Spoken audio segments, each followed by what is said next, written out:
What's good, YouTube? It's your boy JusticeXFalls. We back at it again with another video, and today we're looking at Like a Dragon Gaiden, the man who erased his name. So we've been looking at this for like probably going on a year now. We've done a few videos on it, and it looks like it's finally about to come out. So this is a sequel to Like a Dragon, that turn-based RPG that came out a couple years ago. It's in the Yakuza series. And this guy that we're using is like a secret agent or some shit like that. So I'm always interested in Like a Dragon, these type of games, these Yakuza type of games. They're so wacky but cool at the same time. The last one I played was Judgment. I finished Judgment. That was when I was streaming on Facebook, oddly enough, Facebook and Twitch, and I'm playing my way through Lost Judgment now, the second game, and I'm very intrigued. So I'm definitely gonna be intrigued by this game. It's made by the same studio, obviously. So without further ado, let's get to the video.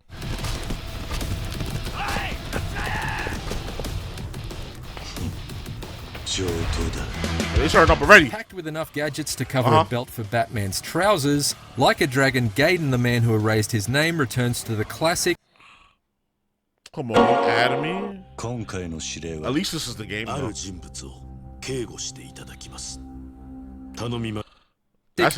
At least the ad they hit me with was for the game that I'm looking at.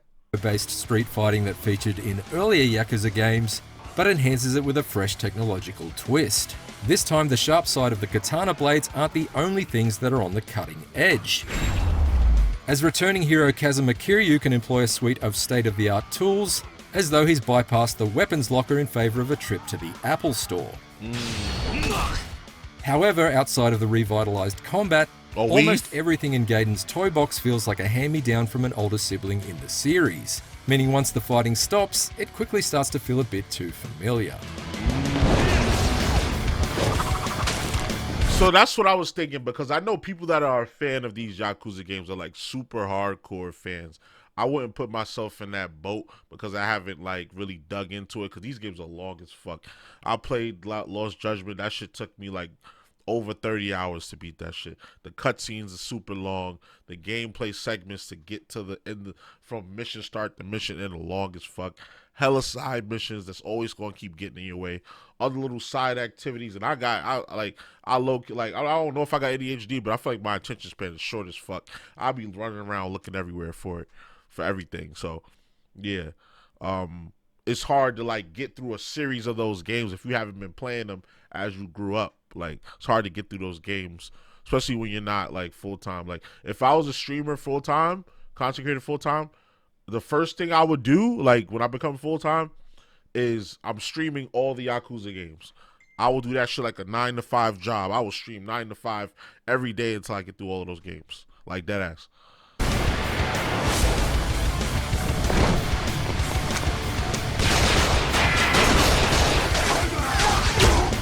So why is the Dragon of Dojima suddenly kitted out with high-tech gizmos like a Japanese James Bond? Well, it's because this time around he's gone undercover as an agent for the Daidoji crime family, returning him to one of his old curb-stomping grounds in Sotenbori, and forcing him to adopt the pseudonym Joryu in order to protect his true identity. Somewhat hilariously, almost nobody you meet over the course of the adventure buys into the ruse, possibly due to the fact that Kiryu's half-assed attempt at disguise begins and ends with donning a pair of glasses, like he's a karate-kicking Clark Kent. I'm dead. In fact, he stood out even more so when I used the in-game tailoring tool to I can pause it with the, that's over. It's over. I can pause with the headset. I love the comedic element for this. Like, the fact that his disguise is only the glasses and people see through his disguise right away. That, just little stuff like that, the comedic elements to these type of games, I love it. I love it. Him in an ostentatious golden suit that made him look like C-3PO on his way to a court appearance. Even so, despite the fact Kiryu is about as good at remaining undercover as my feet are on a hot summer's night, what follows is yet another tense tale of modern Japanese crime with all the generous helpings of betrayals and brutal murder we've come to expect from this series. Oh my god. Building towards a customary climax where everyone angrily rips their shirts off, and you're going toe-to-toe with a burly boss who's packing more health bars than a bodybuilder's gym bag. Admittedly, with just 5 chapters that took me around 12 hours to complete, Gaiden's story is a little... What? A 12-hour Yakuza type game? Nah. See, I'm gonna have to play through Like a Dragon and then get to this. Because it's on Game Pass. I already have it downloaded. On the short side compared to previous Yakuza games, but I actually appreciated the more focused framing of its plot. Amidst all the bloodletting, it also presents a deeper insight into Kiryu's character and his sentimental motivations for heading to Hawaii for next year's Like a Dragon Infinite Wealth. Although he may appear to be a one-dimensional brute to the untrained eye, Kiryu spends just as much time cracking street punk skulls in Gaiden as he does beating himself up for the mistakes he's made in the past, and as a long-term fan of the series, I've never felt more endeared to him. Live and let fly.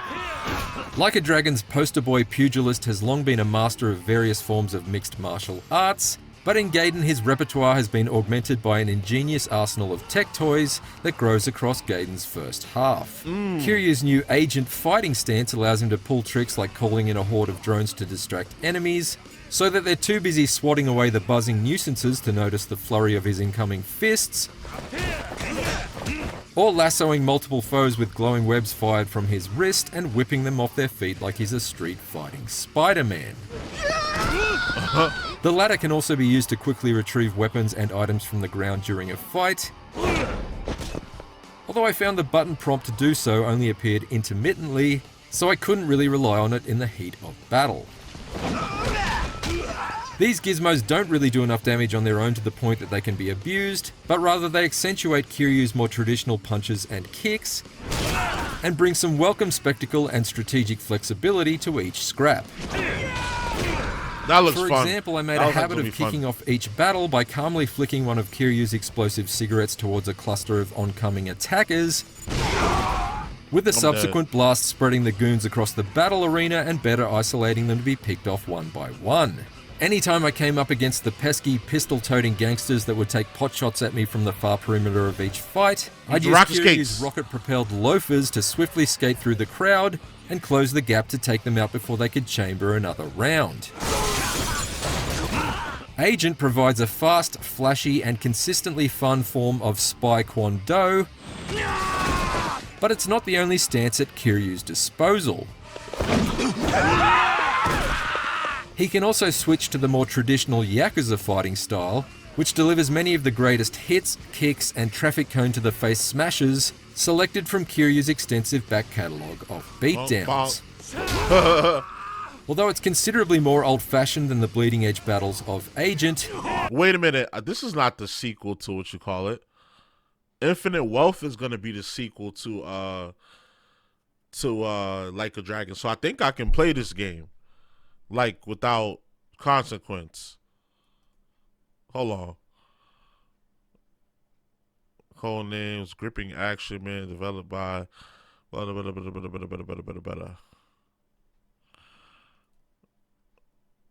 Yeah, I think I could play this game without consequence. Hold on. Yeah. I'm bugging. I found that this more deliberate and damaging stance allowed me to more efficiently mop up the dregs in smaller groups, or get maximum bang for my buck during the more imposing boss encounters. Additionally, I found the timing window of the new ultimate counter moves in either stance to be generous enough that I was better able to successfully parry the glowing, powered-up attacks of the beefier assailants than I have ever been in the series before. Hold that. Kiryu's ability to sidestep incoming attacks felt as fluid as it's ever been. With only 2 styles to choose from, Gaiden might not provide the most diverse fighting system in the series, but it's certainly one of the most dynamic, and I still felt well equipped to take on anything that its combat threw at me.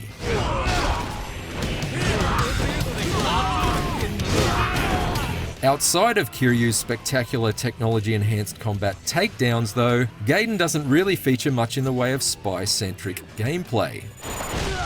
Unlike the detective story spin-off Judgment, which introduced unique investigative tools and the use of disguises to progress through many of its story objectives, Gaiden just feels like an atypical Like a Dragon adventure, with some slightly snazzier ways to lay the smackdown on street thugs. Okay, yeah. So, this is not what I was talking about the wrong game. This game comes out next year. Like a Dragon Infinite Wealth. That's the sequel to Like a Dragon, the turn-based RPG that came out recently. This is a totally different game. So I goofed there. My fault, y'all. And I see y'all can't really see my camera. My camera's goofing at the moment. So we're just gonna hit the B-roll to fix that. Cause y'all could still hear me. Main story missions are certainly action-packed, but few of them are novel enough to really stick in the memory. And the sub-stories shuffle through the same base set of fetch quests and repeated rifts with rival gangs, with only a handful that take a genuinely surprising left turn. Oh, she freaky. The castle, a floating casino disguised behind a towering wall of containers on a cargo ship, provides a dazzling alternative destination to visit away from the main Sotenbori sprawl, but there's not that much to actually do on it that I haven't experienced in the series several times over at this point. Okay. There's gambling in both Western and traditional Japanese forms, as well as the now customary underground fighting tournament to smash your way through.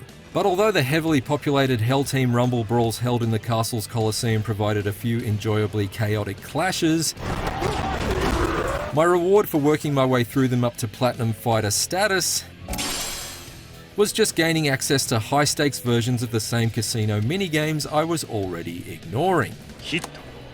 In fact, from slot car racing to karaoke, there are few diversions to be found in Gaiden's map that haven't just been rehashed from earlier games, with perhaps one notable and slightly awkward exception, the new immersive cabaret clubs. Okay, so here we go. So, taking place between 2018 and 2020, Like a Dragon, Gaiden bridges the gaps between Yakuza 6, Like a Dragon, and Like a Dragon Infinite Wealth from the perspective of Kizama Kiryu, the former protagonist of the Like a Dragon series. It primarily covers the events of Yakuza Like a Dragon. Okay, so this goes concurrent to Like a Dragon, because Like a Dragon is right after Yakuza 6. And then Infinite Wealth is going to be after Like a Dragon. So this runs like concurrent to Like a Dragon and into Infinite Wealth. Okay, cool. They always have these complicated storylines. Now I'm caught up. So I corrected myself in the earlier in the video. Let me see if my camera's working. My camera deciding to work now. Nah, it's still tweaking. We're still frozen. So, okay, cool. Now we know the timeline. Attempting to chat up hostesses isn't entirely new to the series. Yeah. However, the fact that these virtual objects of desire are now played by actual live-action actresses makes the whole undertaking seem substantially more, shall we say, confronting? It'll heat you right up. I bet it will. You want me to give you a present? Well, all I have on me is this 3-day-old bento box that I've been carrying in my pockets. Oh. You like that? Well, oh shit. My wife just walked into the lounge room. Sheesh. I don't know what this is, honey. I think my Xbox might have a virus. Okay, I think she bought it. Probably won't be trying that again. The bottom line is that beyond trying out some more of the optional sub-stories and Colosseum fights after I'd completed the main story, I just didn't feel as enticed to extend my stay in Gaiden's world as I have in previous adventures.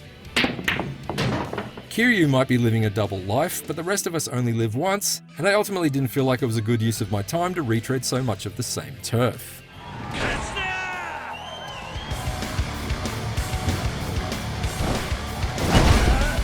Like a Dragon, Gaiden, the man who erased his name, is kind of like the cup of miso soup served before Infinite Wealth's main course.